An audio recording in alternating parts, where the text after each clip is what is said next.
Hello everyone and welcome to the channel. So in today's video we are going to be talking about the match between FC Barcelona and Alaves, and in this game Barcelona has won 5-1 at the Camp Nou. So this was a great match. I am very excited to see that these Barcelona players has finally pulled off a great convincing win at the Camp Nou. This is the exact game that Barcelona has needed in order for them to be ready for the next upcoming match, and you guys know exactly which match I am talking about. But besides that, what we are going to do here is talk about what did happen in this game, what have we learned, what were the standout players. There is just so much that went on within this game that we have to talk about right now. And so if you guys are new here, the way that I am going to be formatting the video is that I am going to be talking about the first half, the second half, and then give my overall review of this whole game. Starting with the first half, and I'm going to be talking about the lineup. Looking at the lineup here, this was a great lineup. This was a lineup where it was a mix of youth and at the same time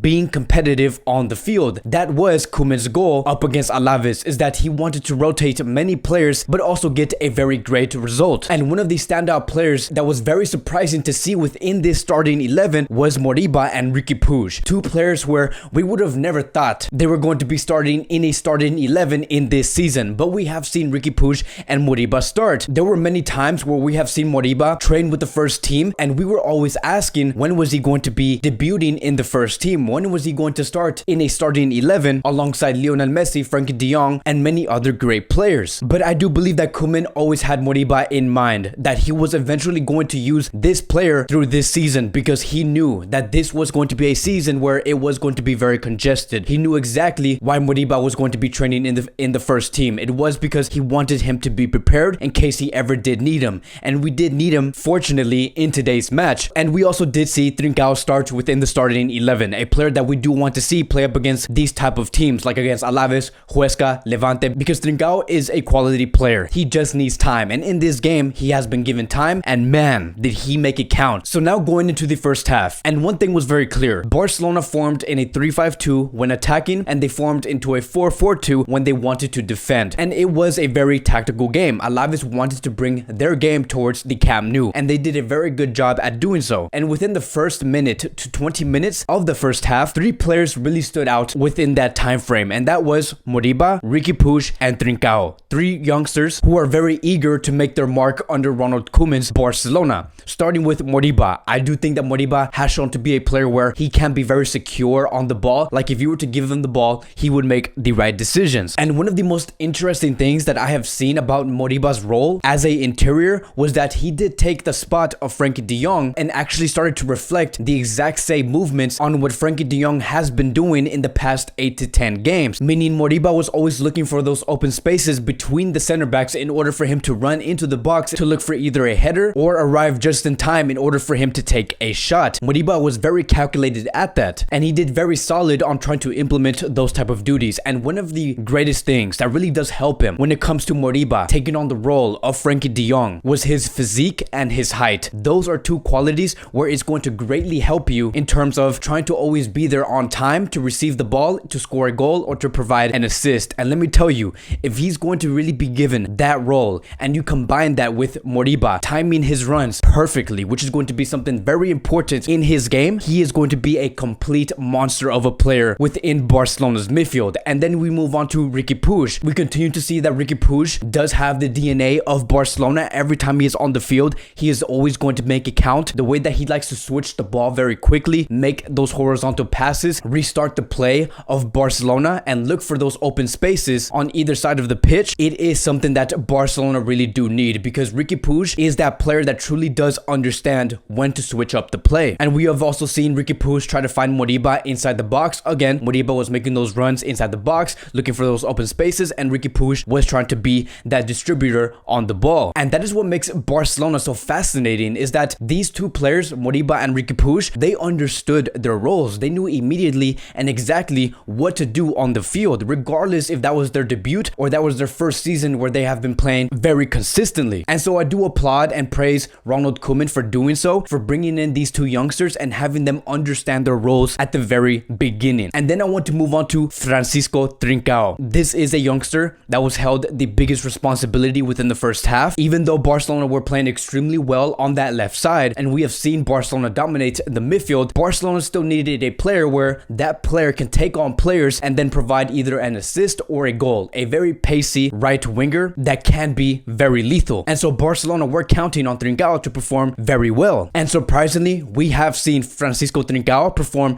very well. He was very solid. You can truly see that he is growing towards his role. And I do think that ever since he scored that goal 2 games ago, that greatly gave him some confidence. And that is exactly what Trincao did need, is that he needed that first goal in order for him to start going into that confidence run where he believes that he can bring great value towards this team. And it did not take long for that to pay off, because on the 29th minute, we have seen Trincao score his second goal of this season, coming from an assist from Moriba. And you cannot make this up. The fact that we saw Trincao score the second goal, a player where we knew that this man needed 2 goals or 3 goals or 4 goals to have a successful first season, and then to also have Moriba make an assist, you just cannot make this up. I was so happy to see these youngsters perform in this way, and this is only going to make Trincao much stronger as he continues to score more goals in this season. And later throughout the first half, we have seen Barcelona continue to try and make chances. They wanted to score more goals, and on the 36th minute, we did see Busquets pass a wonderful ball towards Antoine Griezmann where he was ruled offside, which was very unfortunate because it was a rebound from Griezmann's shot and then Messi scored the goal. But in the end, the ref did say that Antoine Griezmann was the first man that was considered as offside, so they ruled that goal off. And then later on, about 5 to 6 minutes later, on the 45th minute, Messi scored a stunner of a goal. That was a complete response to what the ref has made on the 36th minute when he did rule off that goal. Messi said, if you're going to rule off my goal, I'm going to make this goal on my own. And he did that exactly on the 45th minute. It was a Messi goal. It was a shot where no goalkeeper could have stopped that shot. And how do you stop that, right? Like, how do you stop a shot from Lionel Messi that's going in that way? That's the thing. You can't do that. And Messi scored the second goal for Barcelona in the first half. Then going into the second half, we have seen one change that Ronald Koeman did make, and that was Samuel Umtiti coming in for Busquets. Now, with this substitution, it rotated many players. We have seen Busquets come out,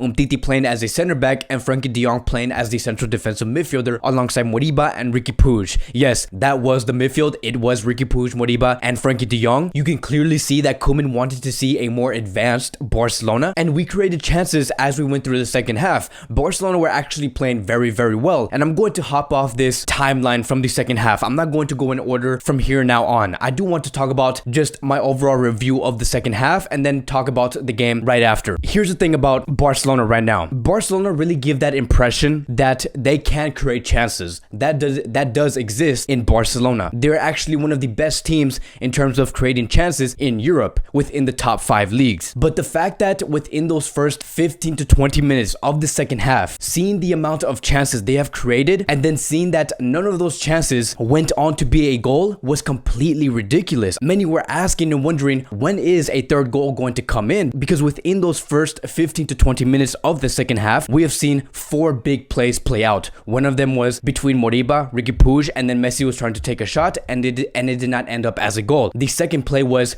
Trincao having the ball to himself, one-on-one with the goalkeeper, but he missed it because the goalkeeper did block it. And then moving on to the third play, we have seen Messi chip the ball over Antoine Griezmann, where Antoine Griezmann missed a shot yet again. And then moving on to the fourth play, we have seen Barcelona penetrate around the box. Barcelona were playing at a very high tempo, and then Riqui Puig received the ball, misread what Lionel Messi was trying to do, and then the ball went outside. And then we look at those plays and then we ask, Barcelona does deserve more goals. Even the players know that they deserve more goals within the second half. And then later in the second half, we have seen Moriba make a rookie mistake that did lead towards a goal. I'm not going to add too much emphasis towards that play on what Moriba has done because it is a rookie mistake. When you are young, you are going to be making mistakes such as those. Ronald Koeman did show some frustration by the sidelines when Moriba made that mistake, but it is okay and fine by me. I do think that Moriba is going to learn from this and become a better player. This mistake does not rule off the performance that he has put out up against Alaves in tonight's match. Moriba had a great game, but in the end, we wanted Barcelona to score. And the players such as Antoine Griezmann, Messi, Riqui Puig, Trincao, they all knew this. And then in the last 20 minutes of the second half, that is where everything began to fall through. And on the 74th minute, we have seen Trincao score his second goal for Barcelona, which was 3-1 at that time. And let me tell you guys, this is exactly what we have wanted to see. We knew that Trincao was going to be that player where once he gets the groove going, once he starts to score on the field and he starts to feel more comfortable, he will join the party. He will be alongside Antoine Griezmann, Messi in terms of one of the highest goal scorers for Barcelona in a specific season. I do think that with this second goal coming from Trincao, he is no longer an outsider. He is no longer a player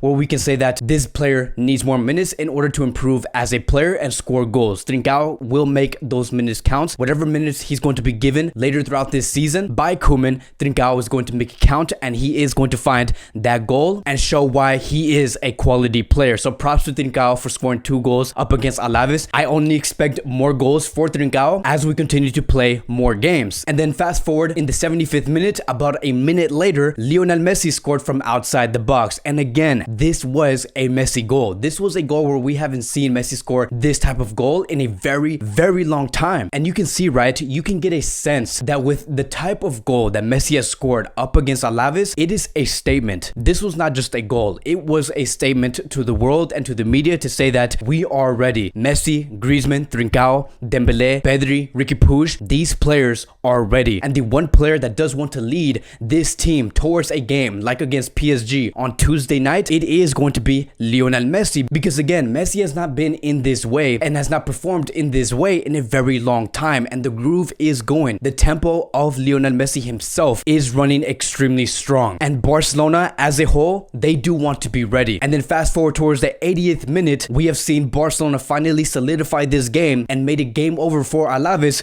with a goal from Firpo coming from a combination between Antoine Griezmann and Lionel Messi. What a match. And that is it. Barcelona have won 5-1. It was a great match. Messi was named Rack 1's man of the match. And at the same time, we have seen many youth players be involved within this game. And that is all we ask for, is to have these convincing wins while at the same time have the youth players contribute in some way. And now our next match is going to be up against PSG. There is going to be full coverage regarding that game. I'm going to be making 2 pre-match previews, a post-match review, and overall, just be ready for what's coming on Tuesday night. Thank you guys so much for watching. If you guys are new here, welcome to the channel. Please like, subscribe, comment, and I will see you guys in the next video.